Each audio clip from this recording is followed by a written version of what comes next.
A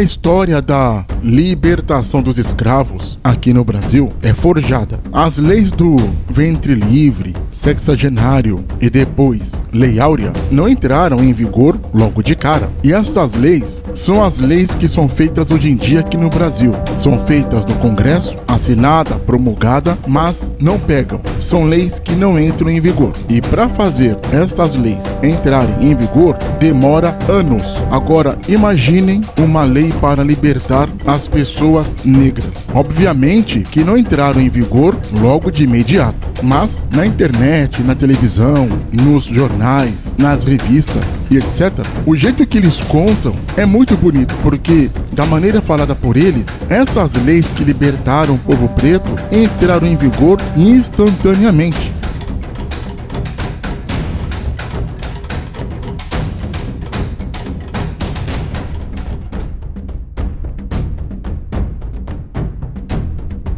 A lei do ventre livre, por exemplo, que nos é ensinada, que é a lei que no ano de 1871 libertou os filhos dos escravos, não entrou logo em vigor. Na verdade, o senhor dos escravos poderia escolher entre receber uma indenização paga pelo governo ou exigir que aquele filho de escravo nascido depois da promulgação da lei trabalhasse para ele até os 21 anos para compensar o prejuízo. E vocês acham que o governo iria indenizar os senhores de escravos? Não. Então a lei do ventre livre, na verdade, era a lei do ventre preso, porque o escravo que era nascido não era libertado. Ele ficaria escravo até os 21 anos. E depois dos 21 anos, ele seria, entre aspas, libertado. Agora, para onde ele iria, sem saber ler, sem saber escrever, sem estudo, como ele iria se virar? Porque sua mãe, seu pai, seus irmãos, toda a sua família eram escravos. Automaticamente, ele iria continuar escravo. Essa lei do ventre livre é uma lei frajuta, não entrou em vigor, principalmente nos interiores.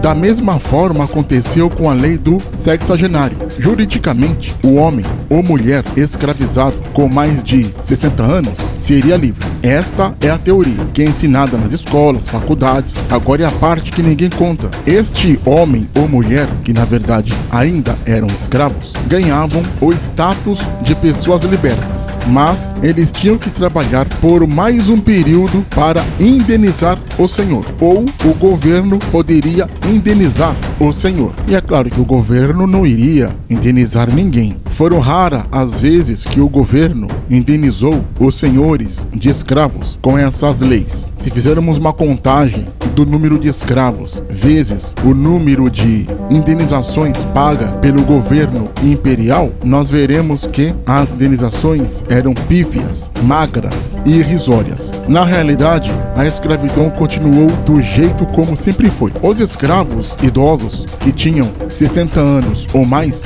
morriam velhos e escravos. Raras as vezes que um conseguia se libertar. Muito difícil. Com 60 anos, sem ler, sem escrever, sem ter conhecimento, iriam trabalhar aonde? Iriam viver como?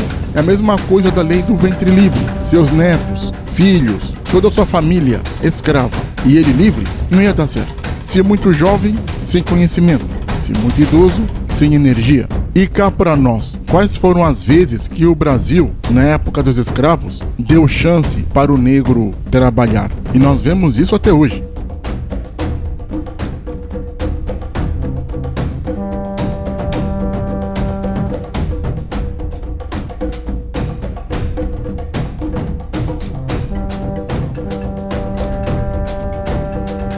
E a Lei Áurea, que foi assinada pela Princesa Isabel? Então, esta lei não entrou em vigor logo de cara. Nos municípios afastados das metrópoles, como São Paulo, Rio de Janeiro, Belo Horizonte, etc., ou seja, nos interiores do Brasil, a escravidão continuou do jeito como sempre foi, e isso durou até os anos 50, 60, principalmente nas fazendas. A escravidão, como se conhece no Brasil, mesmo com essas leis assinadas, lei do ventre livre, lei do sexagenário, lei áurea e etc., não entraram em vigor, não pegaram, são leis que na prática não tinham validade.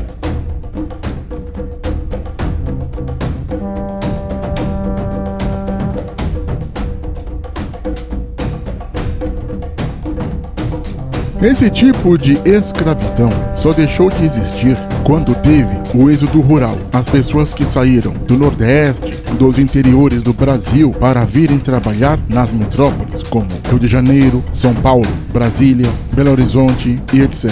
Só com o êxodo rural, quando as pessoas foram trabalhar nas fábricas, que esse tipo de escravidão acabou. A história do Brasil é muito mal contada.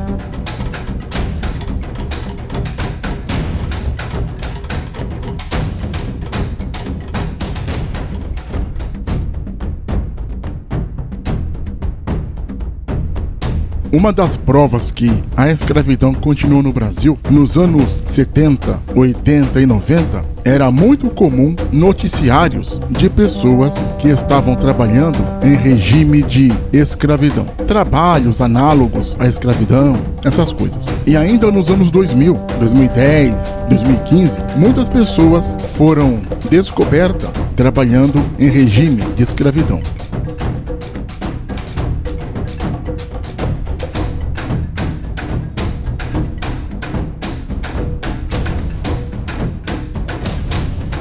Será que a escravidão acabou? Porque com o êxodo rural, das pessoas saírem de suas terras para virem trabalhar nas fábricas no Sudeste, tivemos o problema da escravidão fabril.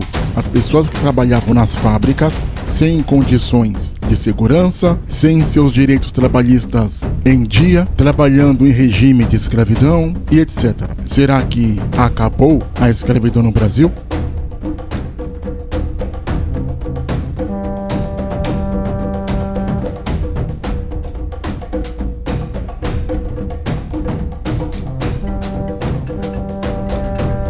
O sistema, como conhecemos, é continuamente constituído em cima de contradições. O nosso poder judiciário só começou a reformular a sua postura na causa abolicionista quando ganhou a maior parte da classe média urbana.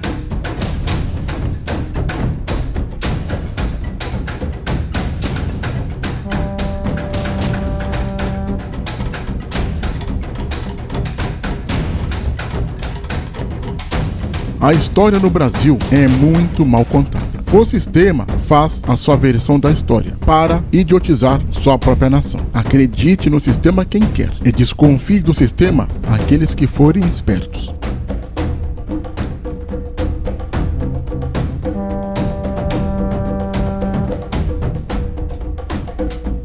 Não se esqueça de se inscrever no canal. Clique no sininho para receber as notificações. Compartilhe o canal, dê o seu like. Deixe também seu comentário.